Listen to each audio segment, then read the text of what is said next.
In this video, I'm going to show you how to remove an app from your Whop community quickly and correctly, so you can keep your workspace clean and only use the tools you actually need. Whether you added the wrong app, you're no longer using it, or you simply want to tidy up your community setup, this guide will walk you through the exact steps.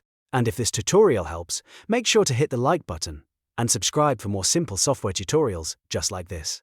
Alright, let's get into it. First, sign into your account at whop.com. Once you're logged in, make sure you're on your home feed. This is important because you want to start from the main account area before switching into your seller or community dashboard. Now, look at the left-hand navigation sidebar. You should see a dashboard option there. Click on Dashboard to jump into your seller panel. This is where you manage your Whop business, your community settings, and the apps connected to your account. If you have more than one Whop, take a moment here to make sure you're viewing the correct business. At the top left of the screen, there should be a selection modal that lets you switch between your different Whop businesses. Choose the right one before making any changes, because you want to delete the app from the correct community. Once you're in the right place, click on your business or community name at the top left of the screen. This opens the admin preview area, which gives you access to the apps and settings connected to that community. Inside the admin preview area, look at the list on the left side. Find the app you want to remove.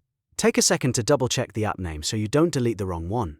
Next to the app's name, you'll see a 3 dots icon, also known as the More Options menu. Click that 3 dots icon to open the available actions for that app. From the drop-down menu, select Delete App. Whop will remove the app from your community after you confirm the action.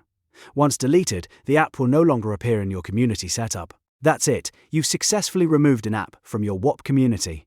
It only takes a few clicks once you know where to look, and now you know how to do it the right way. If this video helped you out, please hit like and subscribe for more quick step-by-step tutorials, and if you want more Whop guides, troubleshooting tips, or platform walkthroughs, make sure to stick around.